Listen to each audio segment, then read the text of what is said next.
Good afternoon, welcome to Rundlii Gaming. We're going to be doing a video on the card drafting game. This one is called Dominion.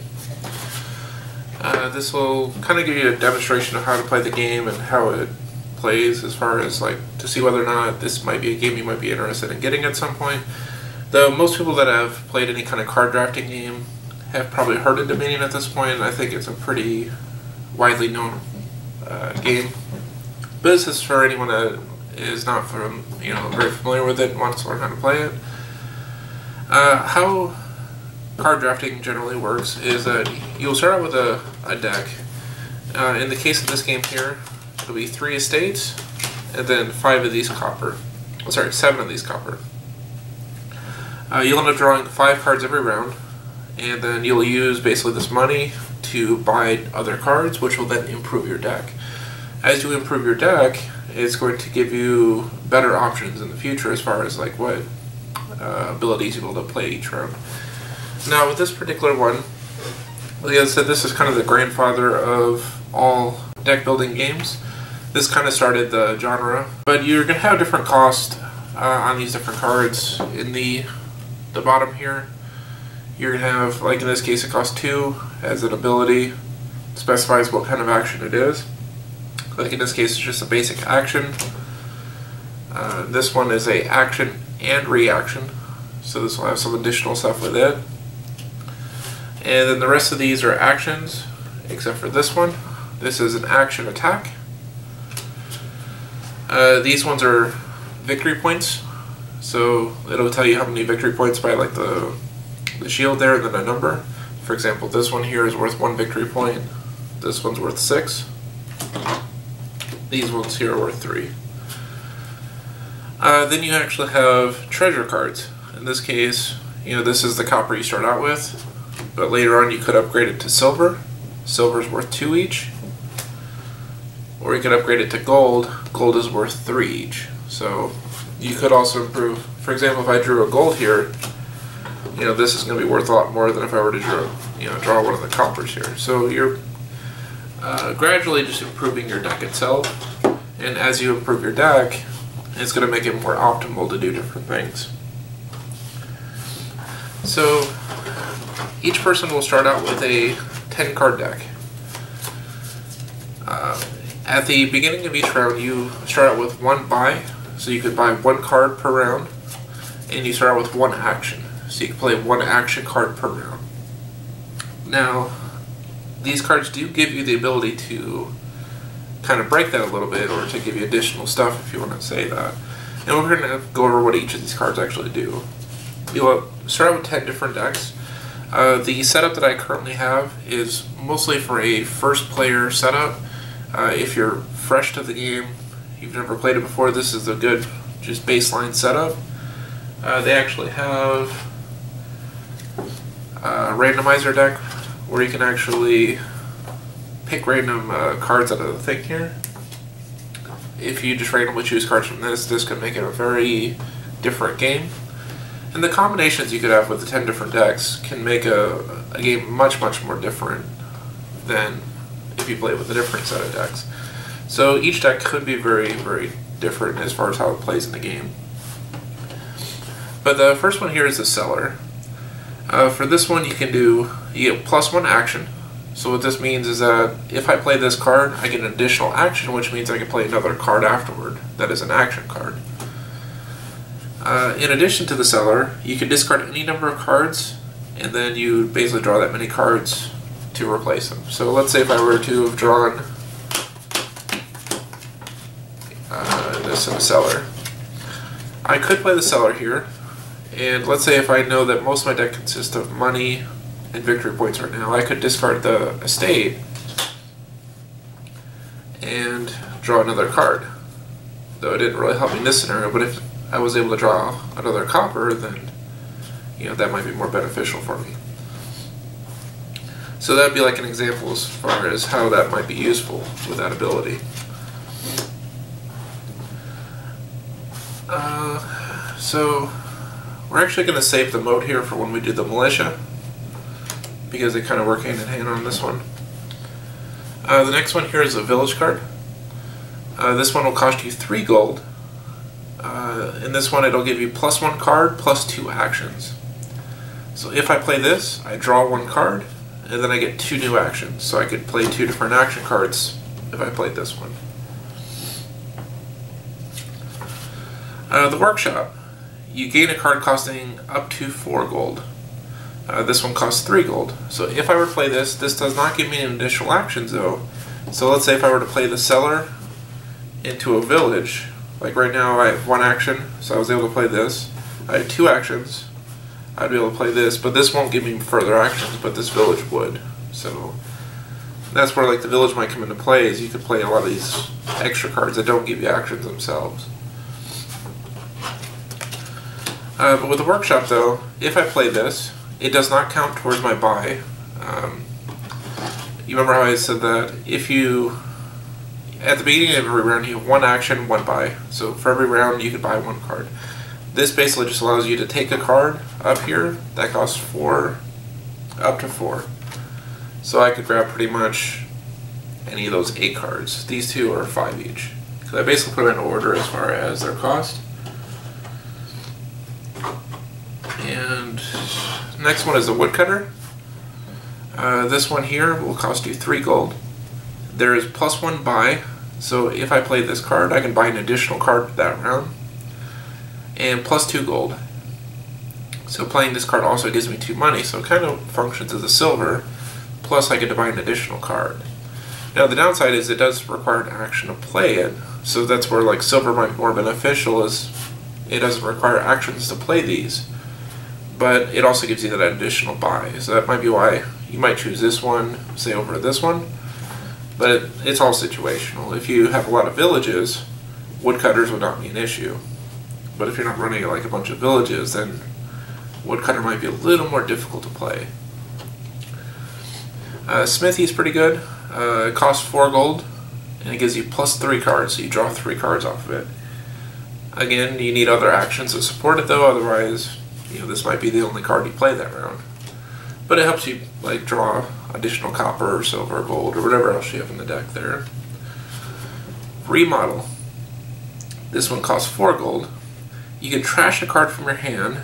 You gain a card costing up to 2 more than that chosen card.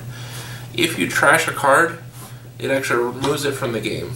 So discarding goes to your discard pile, trashing goes out of the game itself. So, and that is kind of relevant for some other stuff as well, which I'll explain, like win condition, lose condition. Militia, as I said, I was going to save that for the mode. And with a militia, this one gives you +2 money. Each other player discards down to 3 cards in their hand. But this is also an attack card, so what it's meant to do is actually attack other players with it. As you can see, it basically makes people discard down. However, if you have a moat, you can also use this as a reaction. When another player plays an attack card, you may reveal this from your hand. If you do, you are unaffected by the attack. So let's say if I were to play the militia here, someone else has this moat in their hand, they can show me the moat, and the militia will not affect that player. It'll still affect all the other players, so this is very good for defense. And plus you get to draw 2 cards whenever you play this card later, so it's still beneficial even if you don't use the reaction part of it, but playing it as a normal card also is really good too, because it still allows you to draw cards. The Market is also a really good card. It costs 5 gold. You get +1 card, +1 action, +1 buy, +1 gold. So this kind of helps you fuel a lot of other stuff. So like if you have a bunch of markets, you could just keep drawing cards, playing more actions, playing more actions. So it's really, really good for that. And you still get money off those too, so. The Mine. You can trash a treasure card from your hand. Gain a treasure card costing up to 3 more than the one that you trashed, and then put it into your hand. So, since you're putting this directly in your hand, like for example, if I trash this copper, I can go ahead and put it outside of the game, and then I can take this silver and put it directly in my hand. So when I put it in my hand, now I can actually play it on that same turn, which is really good. So, or if you trash the silver, you could gain a gold from it. So it kind of improves your current treasure. So if you have a lot of, copper or silver, you can kind of keep upgrading it until everything gets upgraded. So like long term, the mine's really, really good. And then, as I said, these are victory points. This one costs you 2 for the estate, which is 1 victory point. This one is 5 gold, but will give you 3 victory points at the end of the game. This one costs you 8 gold, and will give you 6 victory points at the end of the game. These are not calculated at all until the very end of the game. So up till the end of the game, they mostly just kind of stuff up your deck and make it a little more inefficient. So there are pros and cons of getting a bunch of these, but you kind of want to make your deck sort of work a little bit before that. But that's what the 10 cards here do.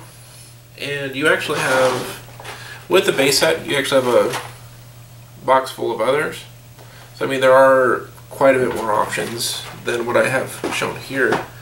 And some of those are really, really good. But these are actually like more your simplistic ones. There are a few other mechanics that aren't included in the base setup here.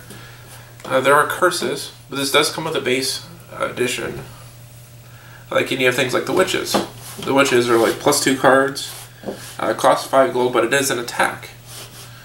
Each other player gains a curse card. So if I were to play this card, then each other player will gain one of these curses, and the curses are -1 victory point. Those are, again, calculated at the end of the game, plus they clog up your deck a little bit. So,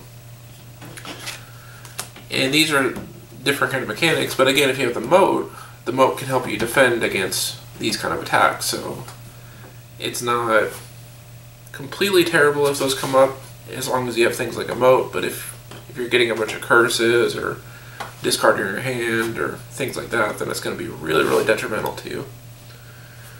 And then there's a ton of other abilities like that, but curses are another possibility that can come up. They don't include it in the very first game because they want just to show you the basic mechanics of how the game plays.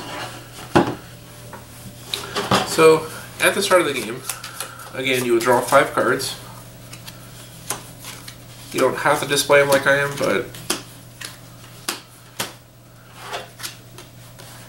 in this case, I would have 4 gold. I did not play any actions because I don't have any action cards yet. I would then be able to buy one of the cards at the table, since I only have 1 buy right now. So what I'm going to do is I'm going to grab a village. At that point, none of the rest of the gold matters, so. And then the other player can end up doing the same as well. So they'll draw 5. In this case, they actually started out with 5 gold, so they're going to grab a marketplace. Then they're going to draw the rest of their deck, which is 5. And they're now going to have 3 gold here. So with the 3 gold, we're going to buy, I'll just grab another village. When you run out of cards in your deck, you just go ahead and shuffle them. So all those cards that you've bought so far are now currently in your deck, so you can actually start drawing the stuff you've been buying. And then they're going to go ahead and draw their 5. So 2 gold, 3 estates. So in this case, they can only buy either a cellar or a moat. So what they'll probably do is grab a cellar, since no one has bought any attack cards yet. If someone starts buying a lot of attack cards, then you might want to grab some moats. And they're going to go ahead and, so they have an estate, 3 copper, and a village. So I'll play a village, I'll draw a card, just give me another estate, but now I have 3 gold. So I'll just buy another village. The village, well, yeah, the villages aren't going to be extremely helpful until I start getting some other stuff, but it's kind of prepping the deck itself. And let's go ahead and do 1 or 2 more hands for each player, and then I'll kind of show you more of a late game sort sort of hand after that. So in this case, they are going to play Marketplace, so they draw a card, and they get another copper.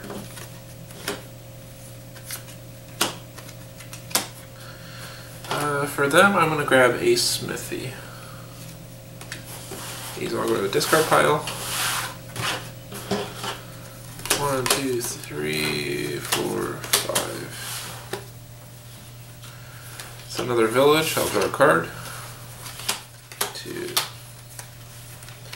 So 4 gold, they're going to grab a Smithy as well.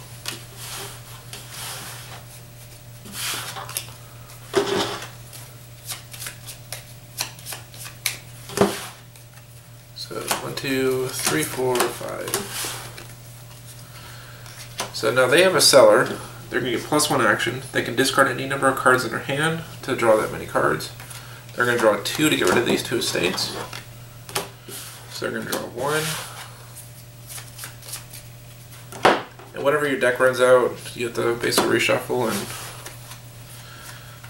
And then because I have another action, I can now play the Smithy, which will give me +3 cards. So 1, 2, 3. Not very beneficial, but luckily that means all the estates are here, and they're going to the discard pile. So if that would have been 3 copper, that would have been a lot better. For this though, we're going to grab a village off of them too.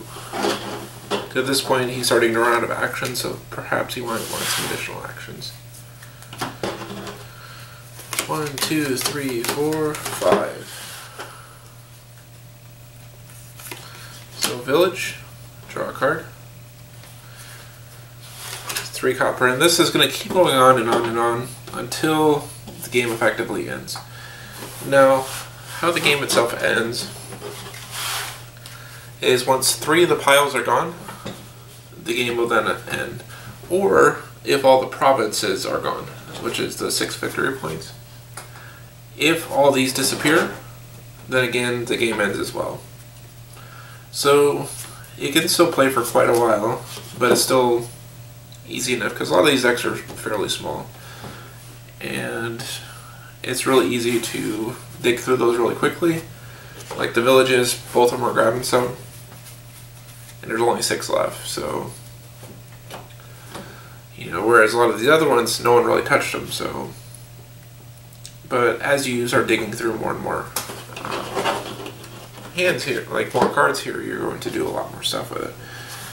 But let's say if we had a couple, and this is where you'll start to see like a lot of different interactions here with different cards. I'll grab silver, 2 copper. Shuffle is really good. Mark it in there.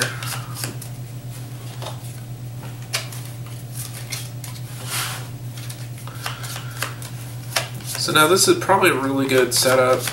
Like this is after they've kind of worked through their deck a little bit. Like in this case, I have a gold, I have a market, I have a village, and another village. So probably what I would do is I would probably drop this village first. So I would draw a card. I have 2 actions off of this one. So the first one is I'm going to play another village, which will draw me a card. For the second action off of the first village, I'm going to draw 3 cards with a Smithy.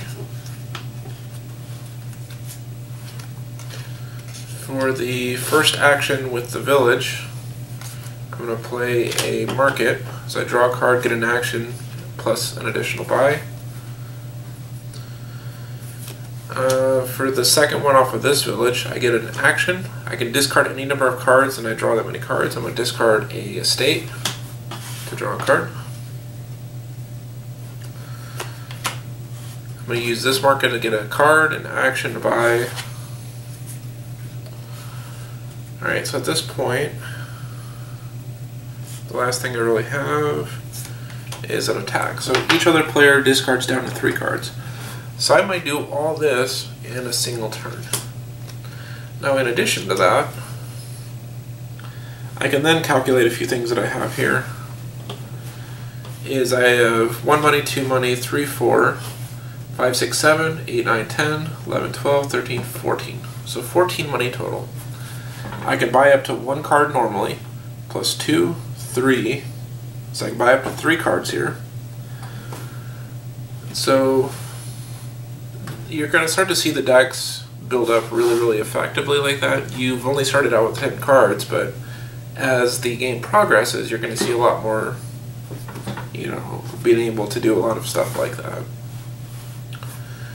And that's what you're going to look for in these different decks. And the different decks do quite a bit of different stuff. Like, for example, like there's a library here. Draw until you have 7 cards in hand. You may set aside any action cards drawn this way as you draw them. Discard the set side cards after you finish drawing. So like this will have, this might contribute to some sort of plan you may have for the